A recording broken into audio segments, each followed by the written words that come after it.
মসজিদ আমাদেরকে ৩ নাম্বার শিক্ষা দেয়, ভ্রাতৃত্বের শিক্ষা। আপনি কালো নাকি সাদা, আপনি গরিব নাকি ভ্যান চালক নাকি আপনি বড়লোক, মসজিদ আপনাকে শিক্ষা দেয়।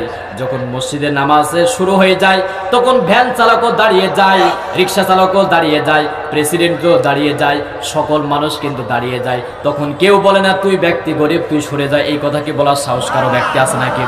এই জন্য কবি সম্রাট আল্লামা ইকবাল রহমাতুল্লাহি আলাইহি বলেন, একই হি সব মে खड़े हो गई महमूद आयाज, न कोई बंदा रहा न कोई बंदा रायाज। একই কাতারে দাঁড়িয়ে গেছে সম্রাট, তার ভিত্ত হচ্ছে আয়াজ। তখন দুইজনই সেজদা দিয়ে প্রমাণ করেছে দুইজন ব্যক্তির গোলাম কার। এই জন্য মসজিদ ৩ নাম্বার আমাদেরকে শিক্ষা দেয়, ভ্রাতৃত্বের শিক্ষা। এই সমাজে যদি ওই মসজিদের শিক্ষাটা যদি আমরা জমিনে নিয়ে আসতে পারতাম, অসংখ্য বড় লোক মানুষ আছে যাদের আত্মীয় স্বজন গুলো হচ্ছে গরিব, ওই সকল গরিব মানুষের খোঁজ খবর নেয় না।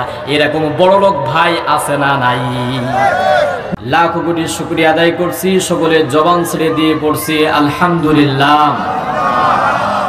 দরুদ ও তাসলিম পাঠাই বিশ্ব মানবতার মুক্তির দিশারি সাইয়্যিদুল মুরসালিন খাতামুন নাবিয়্যিন, সর্বযুগের সর্বশ্রেষ্ঠ মহামানব, বিশ্ববরণ্য রাজনীতিবিদ, বিশ্ববরণ্য সমর বিশারদ, সর্বযুগের সর্বশ্রেষ্ঠ মহামানব বিশ্বনবী জনাবে মুহাম্মদ রাসূলুল্লাহ, সকলে বলি সাল্লাল্লাহু আলাইহি সাল্লাম।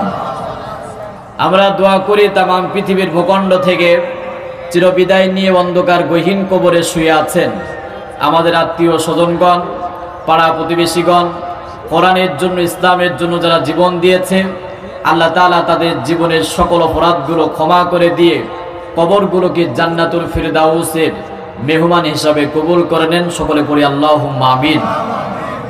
আমি আলোচনার শুরুতেই সেই সকল ভাইদেরকে অনুরোধ করছি যারা এখনো পর্যন্ত কোরআনে কারীমের মাহফিলে আসেন নাই এবং রাস্তায় যারা ঘোরাঘুরি করতেছেন, আপনাদেরকে অনুরোধ করছি দয়া করে মেহরবানি করে কোরআনে কারীমের প্যান্ডেলে চলে আসুন। আর যারা দাঁড়িয়ে আছেন এই পাশে দাঁড়িয়ে থাকা যাবে না, পিছনের দিকে ফাঁকা আছে, আপনারা ওই দিকে বসে যান। যারা স্বেচ্ছাসেবকের দায়িত্ব পালন করছেন আমি তাদেরকে অনুরোধ করছি এই পাশে যারা আছে ডান দিকে দাঁড়িয়ে রয়েছেন তাদেরকে আপনারা বসাই দেন। এখানে তো হামদর্দ কোম্পানির অ্যালার্জির কোনো ওষুধ বিক্রি করা হচ্ছে না, হচ্ছে কি? আজকেই এই দারিয়াপুর বাজারেই কিন্তু বাজার হয়েছিল, এটা কিন্তু বাজার কেন্দ্রিক তাফসির মাহফিল। এখানে আলু পটল বেগুন এইগুলো বিক্রি হচ্ছে না যে আপনি এখানে দাঁড়িয়ে দাঁড়িয়ে ঘুরে ফিরে এইগুলো দেখবেন, এটা কি হচ্ছে? তো কোরআনের একটা সম্মান আছে। কোরআন যিনি নাজিল করেছেন সে আল্লাহ তাআলা কোরআনে কারীম শোনার পদ্ধতি জানিয়ে দিয়েছেন। আপনি কিভাবে কোরআনে কারীম শুনবেন, কিভাবে কোরআনে কারীমের বক্তব্য শুনবেন, কিভাবে আপনি দেবেন, সেই কথা কোরআনের ভিতরে আছে না নাই? মহান আল্লাহ রাব্বুল আমিন বলেন, ওয়া ইযা কুরিয়াল কুরআনু ফাসতামিউ লাহু ওয়া আনসিতু লাআল্লাকুম তুরহামুন। বলেন বলেন। মহান আল্লাহ রাব্বুল আমিন বলেন, যখন তোমাদের সামনে কোরআনে কারীম তেলাওয়াত করা হয় তখন তোমরা মনোযোগ সহকারে বসে এবং চুপ করে কোরআনে কারীম শুনবে। যদি বসে এবং চুপচাপ করে যদি কোরআনে কারীম শুনতে পারো তাহলে তিনি আল্লাহ তাআলা তোমাদের উপরে রহমত নাজিল করবে। আমরা যদি রহমত পেতে চাই, করুণা পেতে চাই, বরকত পেতে চাই, নাজাত পেতে চাই, যার সিদ্ধান্ত মেনে নিতে হবে, চিল্লাই বলেন তিনি কে? সেই আল্লাহ রাব্বুল আমিন তামাম পৃথিবীর মানুষের হেদায়েতের জন্য কোরআন নাজিল করেছেন, গোটা বিশ্ববাসীর হেদায়েতের জন্য কোরআন নাজিল করেছেন। যেই কিতাব একটি সমাজকে পাল্টিয়ে দিয়েছে, চরিত্রহীন মানুষের চরিত্র উপহার দিয়েছে, অসহায় মানুষের, দারিদ্র মানুষের অধিকার ফিরিয়ে দিয়েছে। সেই কিতাবের আলোচনা আমরা শুনতে এসেছি। সেই কিতাব থেকে আমরা হেদায়েত নিয়ে যদি ফিরে যেতে চাই, আজকের এই মাহফিল সাকসেসফুল যিনি করে দেবেন, জোরে বলেন তিনি কে? কোরআনে কারীম হচ্ছে একটি চার্জার। এই যে মোবাইল দিয়ে আমরা চালাই, মোবাইলে যখন চার্জ ফুরে যায় তখন আমরা কি দিয়ে চার্জ দিই বলুন তো? চার্জার দিয়ে মোবাইল চার্জ দিই। ঠিক তেমনি কোনো ব্যক্তির যদি ইমানটা দুর্বল হয়ে যায়, ইমানটা যদি কমে যায়, সেই ব্যক্তির ইমান বৃদ্ধি করে দেয় আল্লাহ তাআলার এই কিতাব। জোরে কোন সুবহানাল্লাহ। মহান আল্লাহ রব্বুল আমিন বলেন, ইন্নামাল মুমিনুনাল্লাযীনা ইযা যুকিরাল্লাহু ওয়াজিলাত কুলুবুহুম ওয়া ইযা তুলিয়াত আলাইহিম আয়াতুহু যাদাতুহুম ঈমানা ওয়া আলা রাব্বিহিম ইয়াতাওয়াক্কালুন। মহান আল্লাহ রব্বুল আমিন বলেন, ঈমানদার তো তারা যাদের সামনে আল্লাহর নামকে স্মরণ করা হবে তাদের হৃদয়টা প্রকম্পিত হয়ে যাবে। শুধু তাই নয়, তাদের সামনে যখন কোরআনে কারীম তেলাওয়াত করা হবে তাদের ঈমানটা বৃদ্ধি পেয়ে যাবে।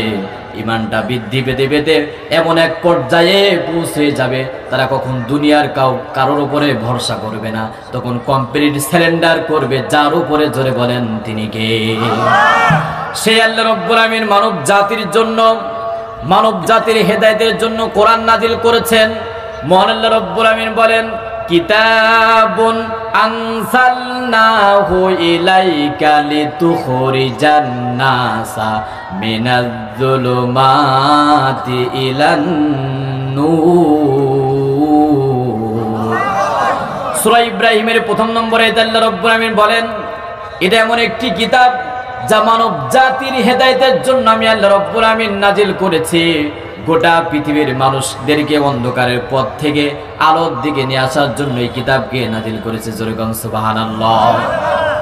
শুধু মানব জাতিদেরকে অন্ধকারের দিক থেকে আলোর দিকে নিয়ে আসবে তাই নয়, এই কিতাব আল্লাহ তাআলা এমন ভাবে নাজিল করেছেন, এমন ভাবে অবতীর্ণ করেছেন গোটা পৃথিবীর মানুষেরা সত্য এবং মিথ্যাকে পার্থক্য সূচিত করতে পারে। মহান আল্লাহ রব্বুল আমিন বলেন, শাহরু রমাদানাল্লাযী উনজিলা ফীহিল কুরআন হুদাল লিন-নাসি ওয়া বায়্যিনাতিম মিনাল হুদা ওয়াল ফুরকান। মহান আল্লাহ রব্বুল আমিন বলেন, নিশ্চয়ই কোরআনে কারীমকে আমি আল্লাহ রব্বুল আমিন রমাদান মাসে নাজিল করেছি গোটা পৃথিবীর মানুষের হেদায়েতের জন্য, এবং এই কিতাবটা হচ্ছে পথ প্রদর্শক, আর এই কোরআনে কারীম হচ্ছে সত্য এবং মিথ্যাকে পার্থক্য সূচিত করে দেয়। জোরে বলেন সুবহানাল্লাহ। তাহলে কোরআনে কারীম এমন একটি কিতাব শুধুমাত্র মুসলমানদের উপরে নাজিল হয়েছে তাই নয়, গোটা পৃথিবীর হিন্দু, খ্রিস্টান, বৌদ্ধ যত ধর্মাবলম্বী মানুষ আছে সকলের জন্যই আল্লাহ তাআলা এই কিতাবকে নাজিল করেছেন। জোরে বলেন সুবহানাল্লাহ। তাহলে সেই কিতাব থেকে আজকে আমরা কথা শুনতে চাই, ভূমিকায় আর বেশি কথা বলতে চাই না। মূল যে আলোচনা আমি আপনাদের সামনে কোরআনে কারীমের সূরাতুল তাওবার 2টি আয়াতে কারিমা তেলাওয়াত করেছি। তেলাওয়াতকৃত আয়াত থেকে আজকে কথা বলতে চাই। আল্লাহ তাআলা সেই সকল কথাগুলো বলার তৌফিক যেন দান করেন, যেই সকল কথাগুলো বললে আমাদের ইহকাল পরকাল উভয় জগতে আল্লাহ তাআলা যেন সফলতা বয়ে নিয়ে আসেন। সকলে পড়ি আল্লাহুম্মা আমিন। সূরা আত-তাওবা বিশ্বনবী সাল্লাল্লাহু আলাইহি ওয়াসাল্লামের মাদানী জিন্দেগিতে এই সূরাটি অবতীর্ণ করা হয়েছে। এই সূরার ভিতরে আল্লাহ তাআলা 129টি আয়াত দিয়েছেন, রুকু দিয়েছেন 16টি। 129টা আয়াতের ভিতর থেকে আমি আপনাদের সামনে 17 এবং 18 নম্বরে আয়াতে কারিমাগুলো তেলাওয়াত করেছি। সূরা আত-তাওবা বিশ্বনবী সাল্লাল্লাহু আলাইহি সাল্লামের মাদানী জিন্দেগিতে এই সূরাটি অবতীর্ণ করা হয়েছে। এই সূরার ভিতরে আল্লাহ তাআলা অনেকগুলো তথ্য দিয়েছেন, অনেক মেসেজ দিয়েছেন। সূরা আত-তাওবার আরেকটা নাম হচ্ছে সূরা আল বারাআত। আরেকটা নাম কি বলুন তো? সূরাতুল আল বারাআত। সূরা আত-তাওবা, এই তাওবা কেন এর নামকরণ করা হলো এই সূরা? 3 জন সাহাবী ছিল যারা তাবুক যুদ্ধে যেতে অনেক গড়িমসি করেছিল। পক্ষান্তরে তাদেরকে নবীজি সাল্লাল্লাহু আলাইহি সাল্লাম সাহাবায়ে কিরামদেরকে বললেন যে তাদেরকে তোমরা সালাম কালাম পর্যন্ত দিবে না, কারণ তাবুক যুদ্ধ যখন হয়েছিল তখন অনেক তাপমাত্রা ছিল। তারা যুদ্ধে যাওয়ার জন্য অনেকগুলো বাহানা টাল বাহানা পেশ করেছিল যে এখন ফসলের মৌসুম, এই ফসলের মৌসুমে যদি আমরা যুদ্ধের ময়দানে যাই আমাদের যে ফসল ফলাদিগুলো আছে এইগুলো নষ্ট হয়ে যাবে। তারা অজুহাত দেখিয়েছিল। আজও গোটা পৃথিবীর মানুষের অজুহাত আছে না নাই? এই যে তাবুকের যুদ্ধে ইসলামকে রক্ষার জন্য, কোরআনকে যারা উৎখাত করতে চায় তাদেরকে প্রতিহত করার জন্য তাবুক যুদ্ধ অংশগ্রহণ করার তাদের দরকার ছিল কি ছিল না বলুন তো? কিন্তু তারা মুনাফিকি হওয়ার কারণে তাবুক যুদ্ধে তারা যায় নাই। নবীজি সাল্লাল্লাহু আলাইহি ওয়াসাল্লাম সাহাবায়ে কিরামদেরকে বললেন তাদের সাথে তোমরা কোনো সম্পর্ক রাখতে পারবে না যতক্ষণ পর্যন্ত তারা তওবা না করবে। এক পর্যায়ে তারা তওবা করেছিল। ওই তিনজন সাহাবাকে কেন্দ্র করেই এই সূরায়ে আর নামকরণ করা হয়েছে সূরায়ে আত-তাওবা। আরেকটা সূরার নাম বললাম সূরা আল বারাআত। এই বারাআত এর আবিধানিক অর্থ হচ্ছে সম্পর্ক ছেদ করা, সম্পর্ক ছিন্ন করা। এখন কাদের সাথে সম্পর্ক ছিন্ন করবেন এই কোরআনে কারীমের ভিতরে আছে না নাই? সূরায়ে আত-তাওবার ভিতরে আল্লাহ তাআলা বলেছেন যারা মুমিন হবে, যারা ঈমানদার হবে, যারা আল্লাহ তাআলাকে ভয় করবে তাদের সাথে মুনাফিকদের সম্পর্ক থাকতে পারে না, তাদের সাথে মুশরিকদের সম্পর্ক থাকতে পারে না। যারা ঈমানদার হবে, যারা সমাজে জুলুম করে, মিথ্যা মামলা দিয়ে ফাঁসির কাস্তে যারা আলেমদেরকে ঝুলায় তাদের সাথে ঈমানদারদের কোনো সম্পর্ক থাকতে পারে না। কি বলেন ঠিক কিনা? এই জন্য আমার যুবকেরা ও আমার তাওহীদ জনতা আলেমদের থাকার জন্য, আলেমদেরকে মুক্ত করার জন্য, কোরআনের রাজ কায়েম করার জন্য, বাংলার জমিনে যদি হাজারো আলেমদেরকে মুক্ত করার জন্য যদি জীবন দিতে হয়, রক্ত দিতে হয়, ফাঁসির মঞ্চে ঝুলতে হয়, মামলা খেতে হয়, কারা কারা রাজি আছেন দুই হাত তুলে আমার আল্লাহ তাআলাকে দেখান।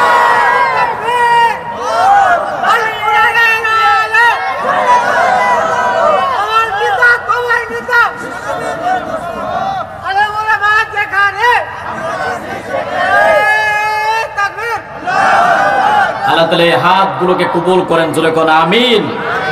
রাগ করতেছেন? কোরআনে কারীম থেকে কি কথা হবে? মুমিন ব্যক্তি যদি মুশরিকদের সম্পর্ক ছিন্ন করতে হয় ছিন্ন করবেন? যদি মুমিন ব্যক্তি হয়ে থাকেন যদি মুনাফিকদেরকে ছিন্ন করতে হয় করবেন তো? এই মুনাফিকদেরকে ছিন্ন করতে হলে আপনার মামলা হতে পারে, আপনি বাড়িতে আরামে ঘুমাতে পারবেন না, সেটার জন্য কি প্রস্তুতি আছেন তো? আল্লাহ তাআলা কবুল করেন, জোরে কোন আমিন। সূরা আত-তাওবার দ্বিতীয় নম্বর অর্থ হচ্ছে সূরা আল বারাআত, সম্পর্ক ছিন্ন করা। আপনি যদি মুমিন হয়ে থাকেন সূরা আত-তাওবা থেকে শিক্ষা নেবেন যে আপনি মুমিন, আপনার সাথে মুনাফিকের সম্পর্ক থাকবে না, আপনার সাথে কাফের মুশরিকদের সম্পর্ক থাকবে না। এই সমাজে অসংখ্য মুমিন ব্যক্তি আছে, অসংখ্য ঈমানদার ব্যক্তি আছে যাদের মুসলমান হয়েও জন্মগ্রহণ করে মুশরিকদের সাথে সম্পর্ক আছে না নাই? মুনাফিকদের সাথে সম্পর্ক আছে না নাই? মাথায় টুপি দিলে, পরনে পাঞ্জাবি গায়ে দিলেই মুমিন হওয়া যায়? মুমিন হতে হলে কার ফর্মুলা অনুযায়ী জীবনটা পরিচালনা করতে হয় বলুন তো? আল্লাহ তাআলার এই বিধান মেনে জীবন পরিচালনা করতে হবে। এই কোরআনকে প্রতিষ্ঠা করার জন্য, এই কোরআনে কারীমের আন্দোলনকে প্রতিষ্ঠা করার জন্য, এই কোরআনের বিধিবিধান প্রতিষ্ঠা করার জন্য আমার নবীজি সাল্লাল্লাহু আলাইহি সাল্লাম মার খেয়েছেন, সাহাবায়ে কিরামগণ মার খেয়েছেন, মক্কা থেকে মদিনায় হিজরত করেছেন, অসংখ্য সাহাবায়ে কিরামদেরকে জীবন দিতে হয়েছে। আজও যদি কোনো ব্যক্তি যদি এই কোরআনকে অনুসরণ করে, কোরআনের বিধানকে যদি মেনে নেয়, কোরআনের আইনকে যদি বাস্তবায়ন করতে চায়, তাদের নামে মিথ্যা মামলা হবে, তাদেরকে ফাঁসিতে ঝুলতে হবে, তাদেরকেও দেশ থেকে দেশান্তর হতে পারে, তাদের তাফসীর মাহফিলগুলো বন্ধ করার ষড়যন্ত্র হতে পারে। কি বলেন ঠিক কিনা?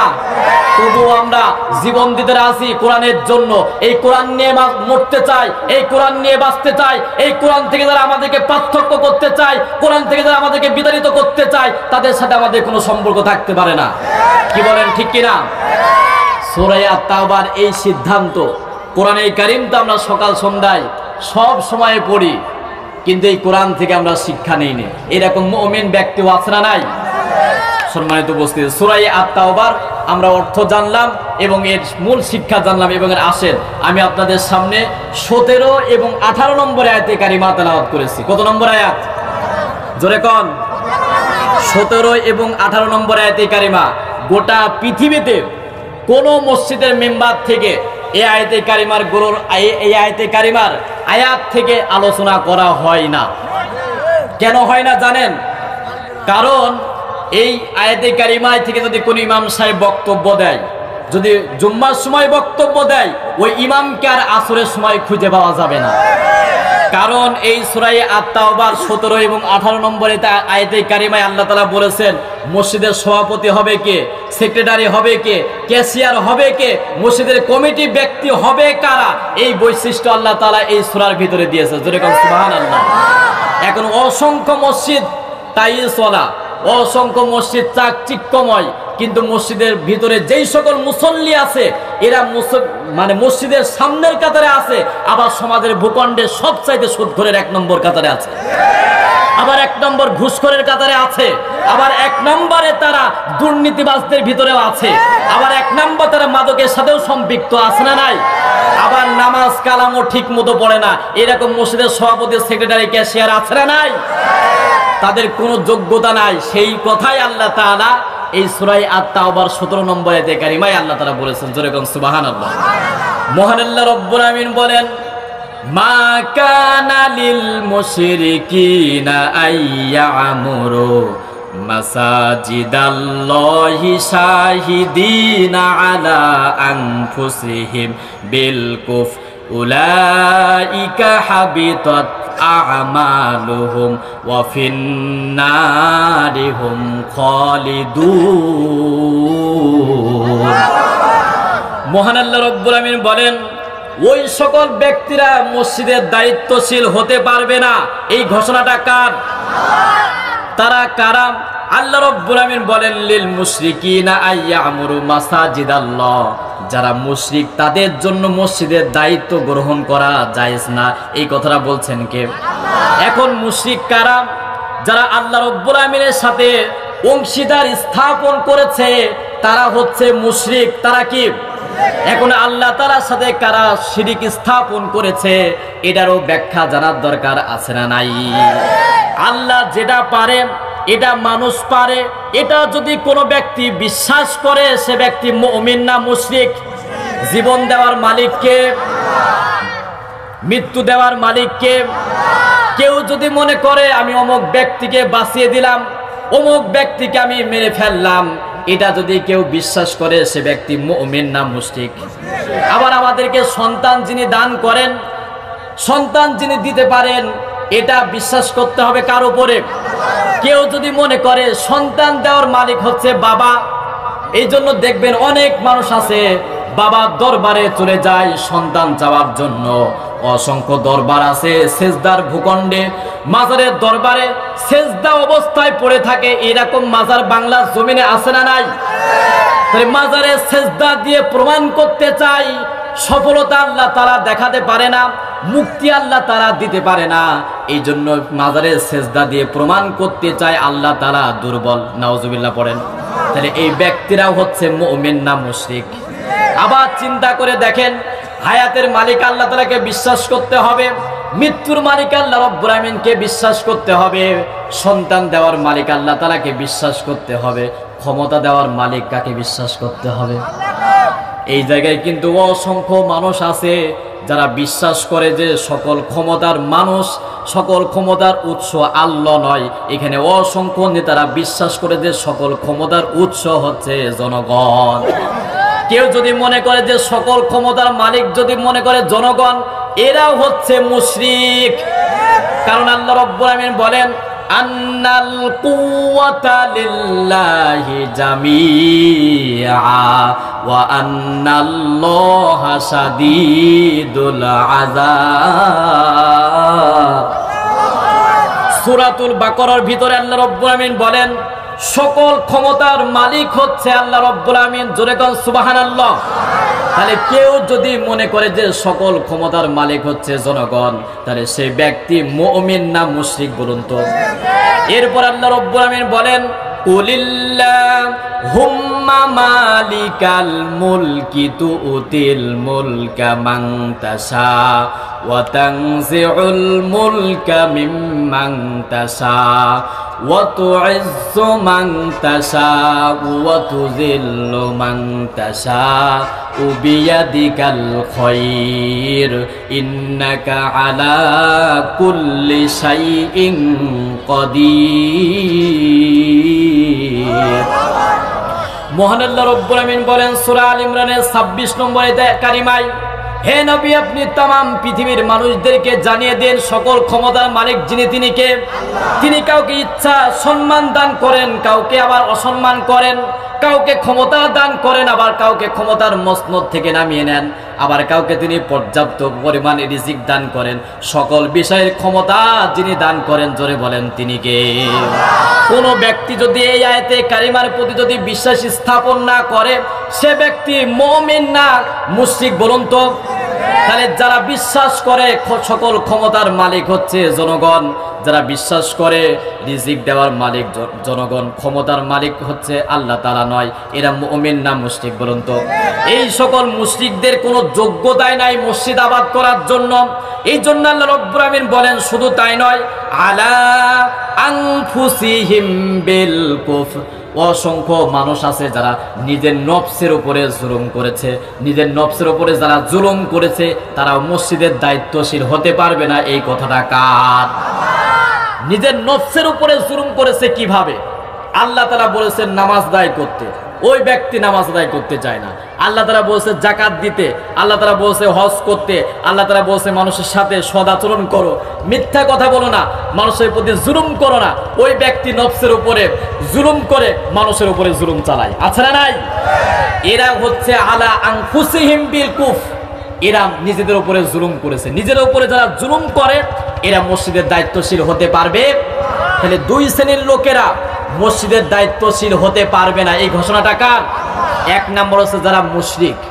তারপরে আল্লাহ তাআলা এই কিতাবের ভিতরে অসংখ্য বিধান দিয়েছেন, এই অসংখ্য বিধান যারা মানে না তারা মুমিন না মুশরিক। এই দেখেন অনেক মানুষ আছে আল্লাহ তাআলার ইবাদত করার ক্ষেত্রে কিছুটা ইবাদত মেনে নিয়েছে আর কিছুটা মেনে নিয়েছে মানুষের তৈরি করা বিধান, আছে না নাই? যেমন মসজিদে নামাজ আদায় করি কি দিয়ে, যাকাত দিই কি দিয়ে, হজ করি কি দিয়ে, তারপর রোজা রাখি কার বিধান দিয়ে। কিন্তু এই দেশে অসংখ্য আদালত চলে কি? কোরআন দিয়ে। অসংখ্য মাদক যিনি হারাম করেছেন তিনি কে? এগুলো কি কোরআন দিয়ে চলে?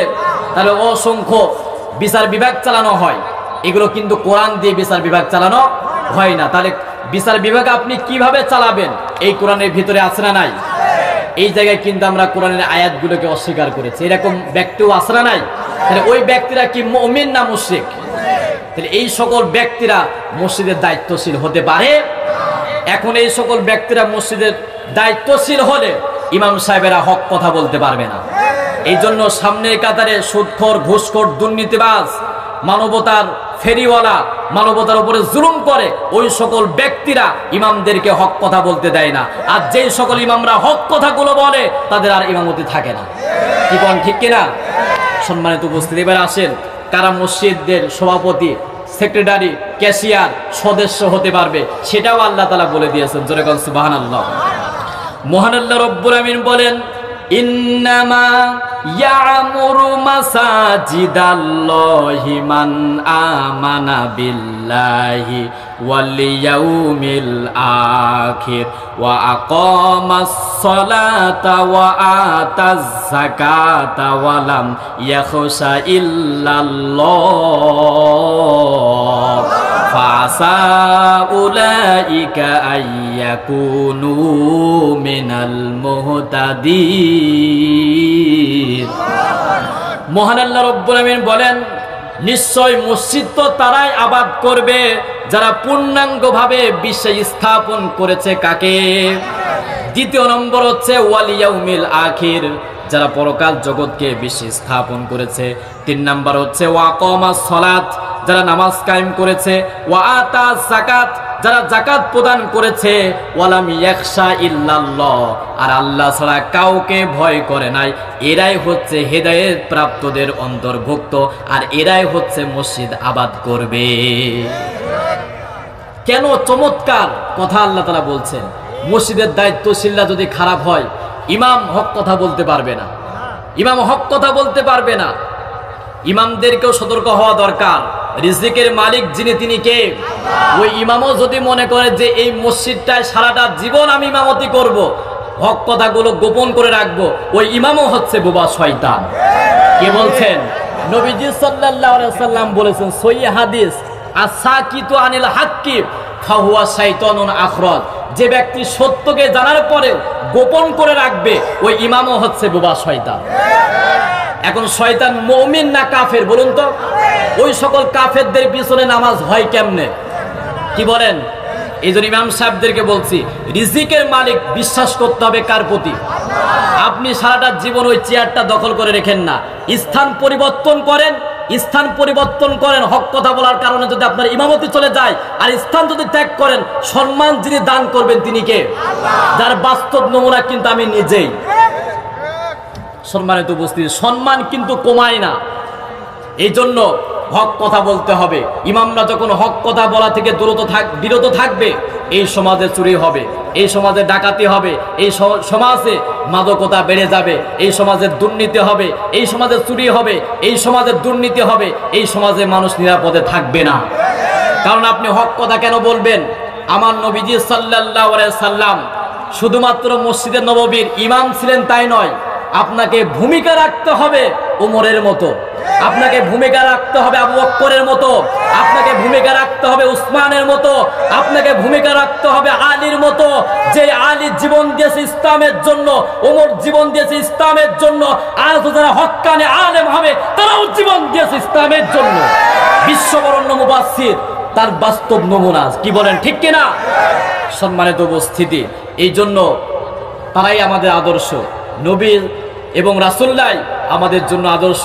তারা সত্য কথা বলেছে, সত্য গোপন করে নাই, সত্যকে প্রতিষ্ঠিত করতে গিয়ে জীবন দিয়েছে, সত্যকে প্রতিষ্ঠা করতে গিয়ে স্থান ত্যাগ করেছে, সত্যকে প্রতিষ্ঠিত করতে গিয়ে জন্মভূমি ত্যাগ করেছে। আমরা তো তারই উত্তরসূরি, কি বলেন ঠিক কিনা? তাহলে আসেন, এই 5টা বৈশিষ্ট্য যারা অর্জন করবে তারাই হচ্ছে মসজিদের দায়িত্বশীল হবে। এবার যারা মুসল্লি আছে, আজকে অধিকাংশ মসজিদের সভাপতি, সেক্রেটারি, ক্যাশিয়ার এরা নামাজ আদায় করে না, আছে না নাই? যে মসজিদগুলোতে আদায় করে আলহামদুলিল্লাহ, যেগুলো পড়ে না তাদের কথা আমি বলতেছি, কি বলেন ঠিক কিনা? তাহলে যারা, আপনি তো নেতা নির্বাচন করেছেন, মসজিদের সভাপতি, সেক্রেটারি, ক্যাশিয়ার যদি বেনামাজি হয়, কিয়ামতের ময়দানে ওই সকল বেনামাজির কাতারে আপনাকে কিন্তু দাঁড় করাবে। কারণ সূরা তওবার মূল শিক্ষা হচ্ছে, ইমানদার ব্যক্তি যে ব্যক্তি হবে সে ব্যক্তি বেঈমানের সাথে সম্পর্ক থাকবে না, সেই ব্যক্তির মুনাফিকদের সাথে সম্পর্ক থাকবে না, সেই ব্যক্তির মুশরিকদের সাথে সম্পর্ক থাকবে না, কি বলেন ঠিক কিনা?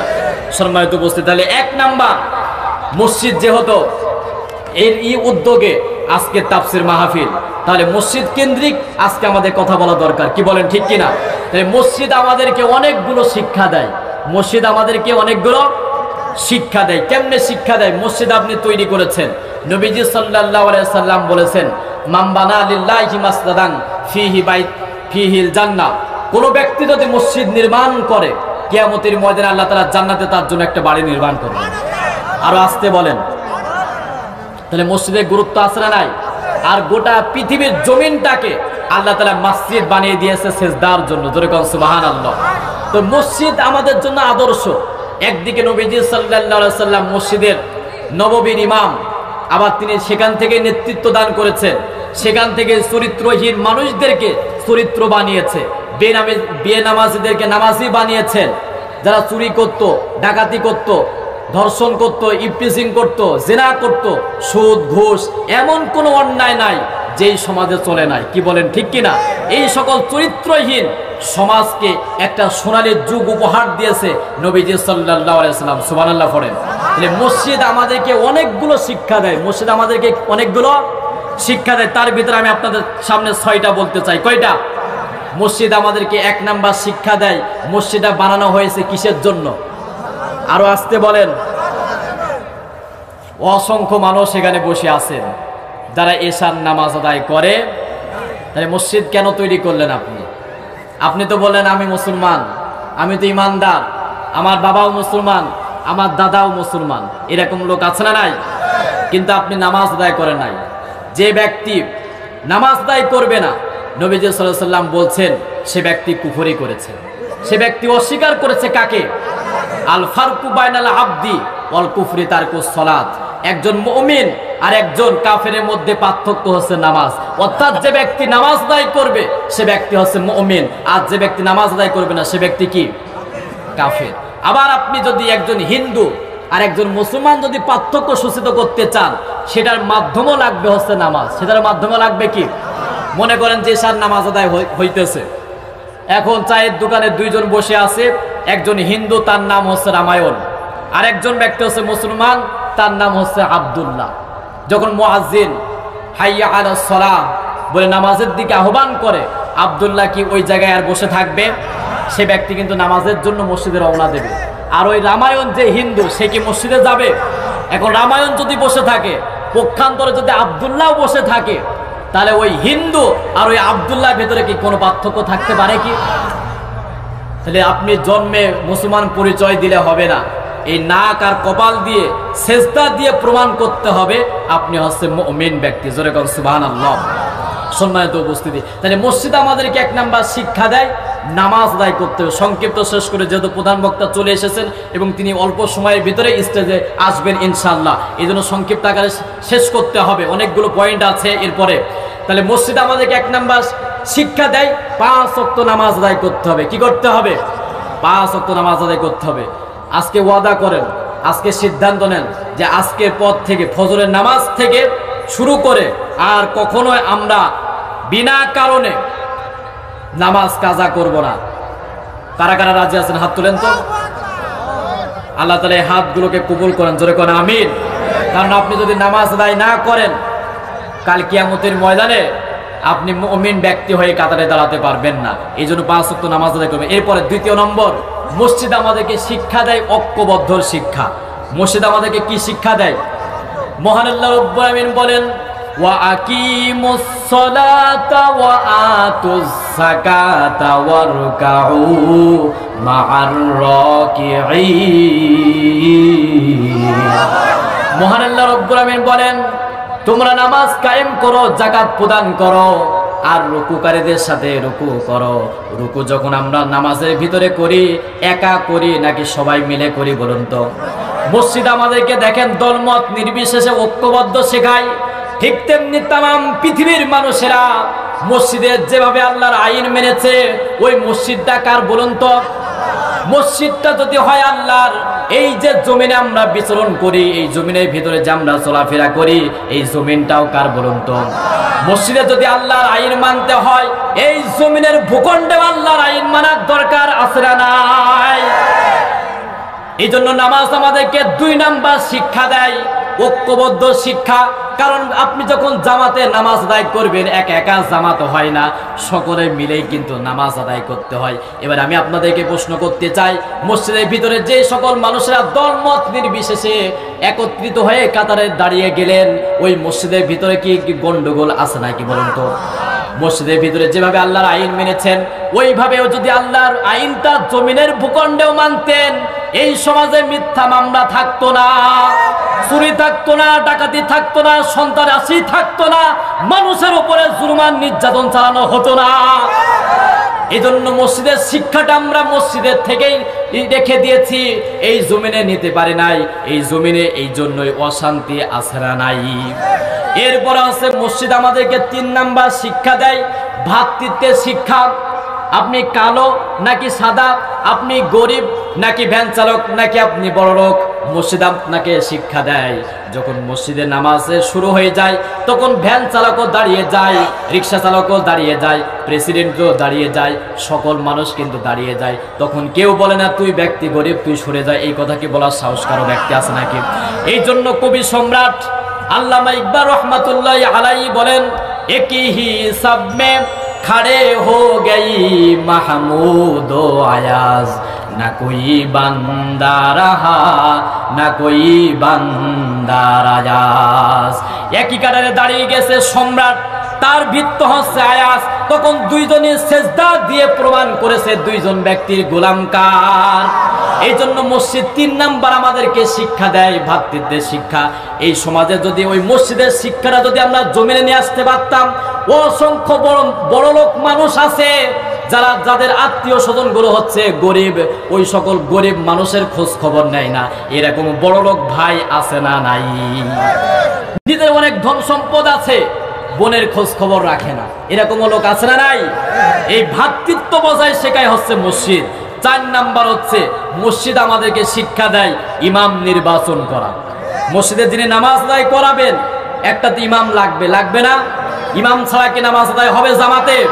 তো ইমাম সাহেবকে তখন আপনি নির্বাচন করেন, ইমামের দাড়ি ঠিক আছে কিনা, টুপি ঠিক আছে কিনা, কোরআনে কারিমের তেলাওয়াত ঠিক আছে কিনা, এটা দেখার দরকার আছে না নাই? এটা আমরা ঠিকই দেখি, কিন্তু একটা মসজিদের ইমাম ইমামতি করবে 200, 500, 1000, 1500, এর চরিত্র একেবারে যতখানি দেখা দরকার আমরা দেখি, কি বলেন ঠিক না? তাহলে 100, 200, 500, 1000 লোকের ইমামতি করার জন্য যদি সব কিছু ওকে আছে কিনা দেখার যদি প্রয়োজন হয়, সমাজে যারা নেতৃত্ব দেয়, যেই সকল নেতারা আছে যারা 1 লক্ষ, 5 লক্ষ, 10 লক্ষ মানুষের নেতৃত্ব দেবে, তাদের চরিত্র দেখার দরকার আছে না নাই? ইমাম সাহেব যদি বিড়ি টানে, প্রকাশ্যভাবে যদি সিগারেট খায়, ওই ইমামের পিছনে নামাজ আদায় করবেন কারা কারা? হাত তুলে দেখান তো। একটা লোক হাত তুলে নাই। অথচ এই সমাজের ভূখণ্ডে অসংখ্য নেতা আছে যাদের মাদকের ফ্যাক্টরি আছে, যারা রাতের বেলায় ডাইল খেয়ে ঘুমায়, যারা বিড়ি খায়, সিগারেট খায়, এরকম নেতা আছে না নাই? মসজিদ আমাদেরকে শিক্ষা দেয় কিন্তু ইমাম নির্বাচন করতে হবে সৎ এবং যোগ্য, কি বলেন ঠিক কিনা? ঠিক তেমনি সমাজের যারা নেতৃত্ব দেবে সেই সকল ইমামদেরও হতে হবে সৎ এবং চরিত্র ব্যক্তি, কি বলেন ঠিক কিনা? আমরা মসজিদে ইমাম নিয়োগ করতে ভুল করি না, কিন্তু সমাজের ইমাম নিয়োগ ক্ষেত্রে আমরা ভুল করি, এই জন্য এই সমাজের ভূখণ্ডে অশান্তি, কি বলেন ঠিক কিনা? সংক্ষিপ্ত শেষ করি, সময় যেহেতু একেবারেই কম। 5 নাম্বার, ইমাম যদি ভুল করে, ঈশার নামাজ 4 রাকাত পড়াতে হবে ইমাম। ইমাম সাহেব যদি 5 রাকাত পড়ায়, কে কে মেনে নেবেন? হাত তোলেন। যদি 6 রাকাত পড়ায়, কি বলবেন? আল্লাহু আকবার। এইরকম যদি প্রতিদিন ইমাম সাহেব ভুল করে, আপনারা কিন্তু লুকমা দেবেন, কি বলেন ঠিক কিনা? যে হে ইমাম সাহেব ভুল হচ্ছে, আপনি সংশোধন হন। মসজিদ আমাদেরকে শিক্ষা দেয় জমিনের যারা নেতা তারাও যদি ভুল করে আপনাদেরকে লুকমা দিতে হবে, লুকমা দিতে হবে সংশোধন করার জন্য, কি বলেন ঠিক কিনা? কিন্তু ইমামের মসজিদের ইমামের ভুল ধরা একেবারে সহজ। ইমাম জোরে হাঁটলেও দোষ, আস্তে হাঁটলেও দোষ, ইমাম মসজিদে 2 মিনিট দেরি করে আসলেও দোষ, ইমাম সবার আগে বাড়িতে চলে গেলেও দোষ, কি কন ঠিক না? কিন্তু সমাজের যারা ইমাম এদের ভুল ধরা কঠিন না সহজ? আপনি ওই সমাজের ইমামদের যদি ভুল ধরতে চান, আপনার চাকরি থাকতেও পারে, দেশে থাকতেও পারেন, আবার নাও থাকতে পারেন, কিন্তু ইসলাম আমাদের কতটা সহজ করেছেন। হযরতে ওমর রাদিয়াল্লাহু তাআলা আনহু দ্বিতীয় খলিফা, গোটা অর্ধ পৃথিবী শাসন করেছেন, সেই ইমামের ভুল সাহাবায়ে কেরামগণ ধরেছেন, জোরে কোন সুবহানাল্লাহ। হযরত ওমর রাদিয়াল্লাহু তাআলা আনহু রাষ্ট্রের একদিন তিনি কাপড় বিতরণ করেছেন। কাপড় বিতরণ করার ফলে মানুষের পূর্ণাঙ্গভাবে একটা জামা হবে এইরকম পরিমাণ জুব্বা পরিমাণ কাপড় ওমর রাদিয়াল্লাহু তাআলা আনহু দান করতে পারেন নাই। কিন্তু তিনি যেই দিন ইমামতির মেম্বারে বক্তব্য দেবেন, একজন সাহাবী হযরত সালমান ফারসি রাদিয়াল্লাহু তাআলা আনহু বললেন, হে ইমাম সাহেব, হে ওমর রাদিয়াল্লাহু তাআলা আনহু, বক্তব্য দেওয়ার আগে আপনার সাথে আমার কথা আছে। ওমর রাদিয়াল্লাহু তাআলা বলেন, কি কথা? জুম্মার দিন তিনি খুতবা দেবেন। ওমর রাদিয়াল্লাহু তাআলাকে সালমান ফারসি বলছেন, দাঁড়াও, কালকে যে আপনি কাপড় বিতরণ করেছেন এই কাপড় দিয়ে তো এই জুব্বা হওয়া সম্ভব নয়, আপনি বাকি জুব্বা পেলেন কোথায়? জবাব দেন। তার কলিজার টুকরা সন্তান আব্দুল্লাহর জন্য তিনি একটা কাপড় দিয়েছিলেন এবং নিজের জন্য একটা কাপড় দিয়েছিলেন, এই 2টা কাপড়ের বিনিময়েই তার একটা জুব্বা হয়েছিল। সুবহানাল্লাহ পড়েন। আপনি এই সমাজের নেতাগুলোকে জিজ্ঞাসা করেন, বেতন পান তো 10,000 টাকা, আপনার বাড়ি গাড়ি কেমনে হয়, মোটরসাইকেল কেমনে কেনেন, মাঠের জমি কেমনে কেনেন, আপনার তেল খরচে হওয়ার কথা না, বড় বড় বিল্ডিং হয় কিভাবে? আপনাদের ইট গোম আর খোয়াগুলো মেরে, কি করেন ঠিক কিনা? যারা বৈধভাবে সম্পদ অর্জন করেন তাদের জন্য কোনো সমস্যা না, রাগ করবে তারা ওই সকল লুটপাট করে খায় যারা। তাহলে ইমাম সাহেব ভুল করলে যেমন লুকমা দেন, সমাজের যারা নেতা যারা ভুল করে তাদেরও লুকমা দেওয়ার দরকার আছে না নাই? এবার আসেন 6 নম্বর, মসজিদ আমাদেরকে শিক্ষা দেয় ইমাম সাহেবকে ভুল ধরার পরে যদি ইমাম সাহেব যদি সংশোধন না হয়, ওই ইমামকে রাখার দরকার আছে কি? প্রত্যেকটা দিন ইমাম সাহেব ভুল করে, প্রত্যেকটা দিন ইমাম সাহেব ভুল করে। এখন ইমাম কিন্তু চেঞ্জ করতে হবে, বারবার ইমাম সাহেব মেনে নেওয়া যাবে না। এই মসজিদ আমাদেরকে 6 নাম্বার শিক্ষা দেয়, সমাজের যারা নেতা, সমাজের যারা ইমাম, এরাও যদি বারবার ভুল করে এদেরকেও সংশোধন করার মাধ্যমে, যদি সংশোধন না হয় এদেরও পরিবর্তন করা দরকার। ঠিক ঠিক বললে হবে, 500 টাকা দিলে 1000 টাকা দিলে সব কিছু উল্টে যায়।